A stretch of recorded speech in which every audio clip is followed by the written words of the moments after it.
Can Doomslayer actually defeat the slime? The regular little one? Yeah, probably. King Slime? That'd be more interesting to watch. What game do you think will get the next special edition Switch? Not a Switch Lite, maybe even a special edition OLED. You know, I do think that if we're going to get a special edition system in the future that is not a Lite, it's going to be an OLED. It'd be very odd to me for them to do it on a regular Switch at this point. And in terms of what game I think is most likely, you know, there's a few really big games coming out for the Switch next year, but it would seem to me that the most obvious choice would be Breath of the Wild 2. Obviously, the original Breath of the Wild being the launch title for the Switch didn't allow it to have a special edition system right away because they were too busy just getting the regular system out in the first place. And as far as a major Nintendo franchise goes, Zelda's one of the biggest, and we've had multiple Zelda special editions for past consoles. The only special edition Wii U we got was for the Wind Waker HD release. There have been multiple Zelda special editions for the DS and 3DS line. And so looking at the major games coming out next year, Breath of the Wild 2 just makes the most sense to me. If you'd asked me this half a year ago, I would have also said Pokemon Legends Arceus, but considering how close we're getting to launch and the fact that we just got a special edition Switch Lite for Brilliant Diamond and Shining Pearl, I don't think that has as high of a shot anymore. You know, if there was any other franchise I would think would have a shot at a special edition system, and this is a much more reaching answer. While we don't know when the next Fire Emblem is coming out, I would not be shocked if we got a Fire Emblem reveal next year with a release date happening during the holiday season. I think it's a possibility, even though we don't really have any major word just yet. And if they were to announce a Fire Emblem to come out next year, I think a special edition has a possibility. I think Breath of the Wild 2 is more likely, but if any other franchise was going to get one next year, I think maybe that.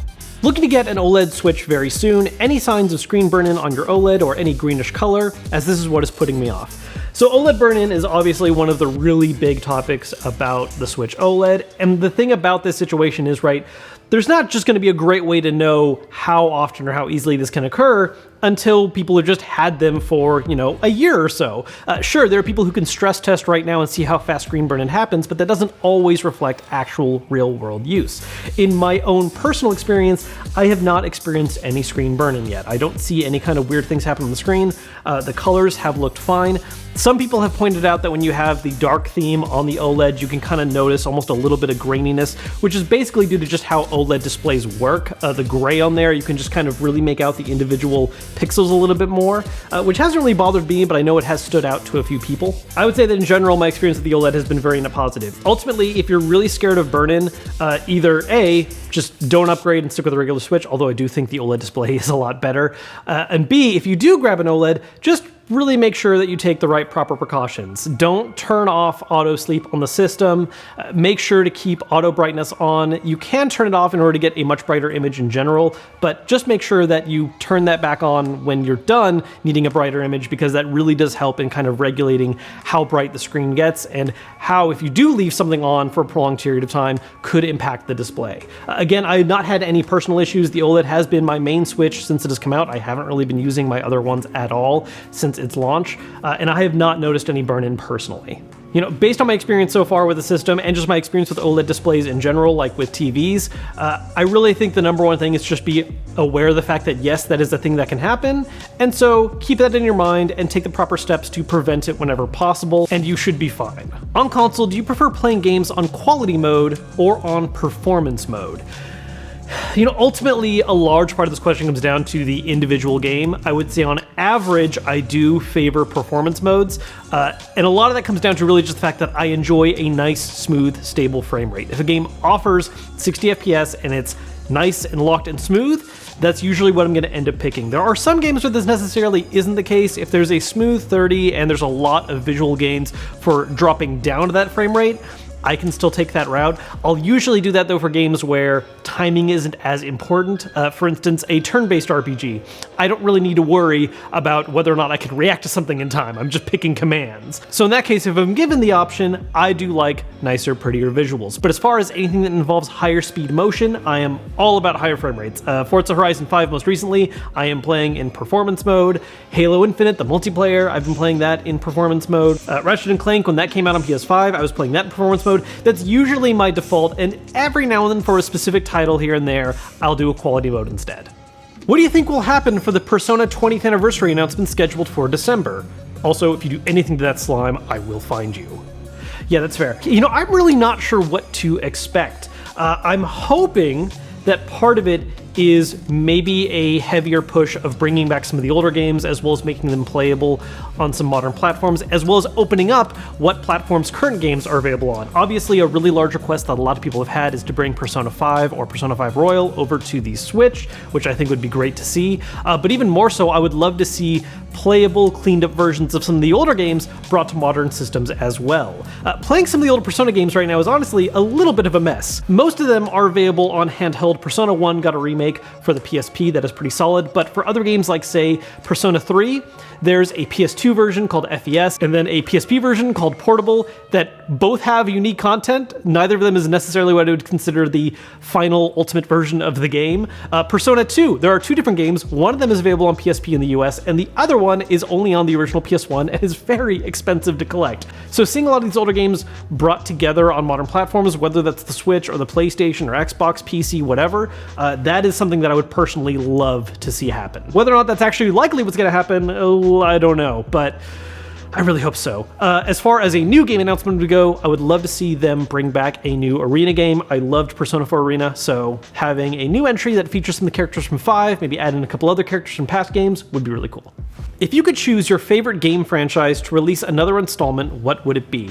Ooh, that's a tough one, because, you know, obviously if it's a really big franchise that's already successful, I don't have to worry about that so much, right? Final Fantasy, Dragon Quest, Shin Megami Tensei, they all have new games coming out, right? Tales just got a new release too. But if it's like a smaller franchise that hasn't seen a new entry in a while, I've talked about this a lot, Golden Sun, I would love to see Nintendo try again with that, and it just has been a very long time. The first two on GBA were so good. The DS one, not so much, I still enjoyed, but the original two were definitely the peak, so I want to see that happen again. Another franchise that I would love to see brought back in some capacity is Tactics Ogre. I really loved all the Ogre Saga games, and what's really frustrating about it is that the multiple titles that came out way back when were actually building this overarching huge plot. They had episode numbers and everything, and then the series just kind of ended because not enough people were buying it, and who knows what direction that whole plotline was going to go.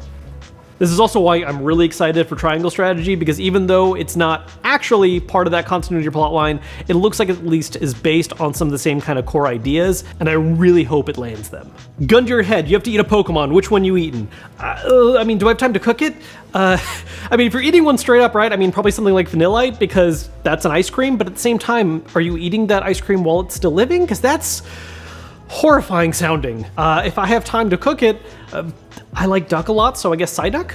That'd be tasty, maybe. Sorry, Misty. What was your first console, and what was the first game you beat? Ooh, that's tough. First console. You know, I grew up with an older brother, so I just had consoles around right away.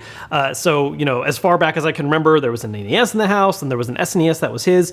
The first one that was really mine personally was probably the N64, unless we're counting handhelds, in which case the original fat Game Boy was my very first system. As far as the first game I've ever beat, I honestly really don't know, because like I mentioned, I've been gaming as far back as I can remember, so I have very kind of unclear, hazy memories of what games I was playing way, way back when. Mega Man on the Game Boy stands out in my memory as something I know I beat when I was very young.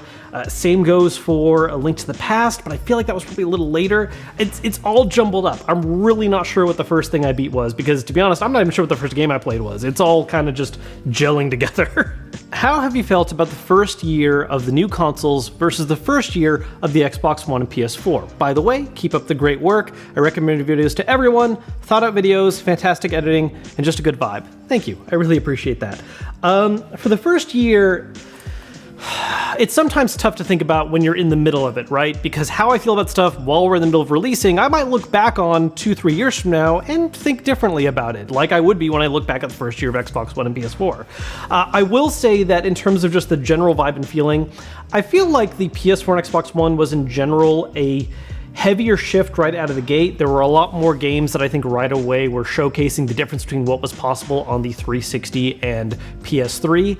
At the same time, though, they almost felt like they were kind of behind what I was used to seeing on PC at the time. Whereas now, with the PS5 and Xbox Series X, the leap doesn't feel as significant for a lot of titles, but at the same time, the handful of ones that are really pushing it, like say Ratchet & Clank, do feel like they're really interesting. It's just not happening as widespread. It's a much smaller number of titles titles that are really standing out right now. With that in mind though, I will say that for me personally, while I understand how some people are a little frustrated with how slow some releases have happened for this first year, which is happening for some what I think are very understandable reasons, I feel like in general though, the tone of these new systems, aside from how hard it is to get them, has been very positive. When the PS4 and Xbox One came out, there was definitely a lot of rhetoric about the problems the Xbox One was having, the enforced Kinect bundle, the pricing difference, and just the fact that it was a weaker system compared to the PS4. Whereas with these systems, it really doesn't feel like either of them is a bad choice. I did a whole video about this talking about how yes, the PS5 does have a lot more games, and I think as of right now, it is a better choice for a lot of people if you just want options.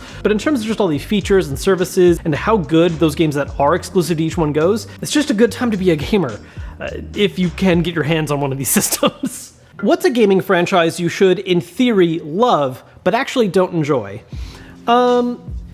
Okay, here's a good answer for this one. I'm not going to say that I don't enjoy this series, but I will say that I don't love it as much as a lot of other people do. Xenoblade. I grew up really liking the original Xenogears back on PS1. I enjoyed the Xenosaga games a little less, but still liked them back on PS2. And I did enjoy Xenoblade Chronicles 1 and 2, but a lot of people talk about them like they are the peak best new JRPGs that have ever existed, and I don't really feel that way. There's things about them that honestly just kind of turn me off a little bit. The side quest system is very grindy. There's a lot of just kind of go out here and destroy these things. And the main plot stuff when the story is going is really fun, but otherwise, honestly, I don't think they're that incredible. They're good, but it's a series that I would say I've seen a lot of people talk up a lot and praise in very large amounts, and I just think they're fine, they're good. Now that all the Smash Ultimate DLC is out, who have been your favorite reveals? I gotta say number one for me was definitely the Sora reveal. Sora wasn't even necessarily the character that I was like most hoping for to have added to the game, but it definitely was one of those characters where I knew there was a lot of hype around for a long time. I grew up really liking Kingdom Hearts, so it definitely was a character I was interested in seeing.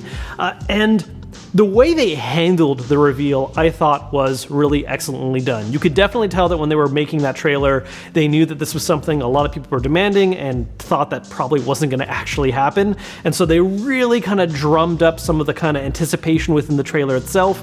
And I think they just nailed that reveal really well. And honestly, in general, I think most of the reveals were handled excellently. The Kazuya one was hilarious to me with all the cliff dropping. The Banjo-Kazooie reveal where they did the kind of double fake out was genius. And Joker being the first DLC character as part of the first season pass was genius because that was one that I don't think anyone really would have anticipated. And the way they just kind of dropped that announcement out of nowhere during the Game Awards, I thought was awesome. So in general, yeah, I think they did a good job with a lot of the reveals, but Sora really was the kind of just cherry on top. And I think they really capitalized on that long-held hope the fan base had excellently.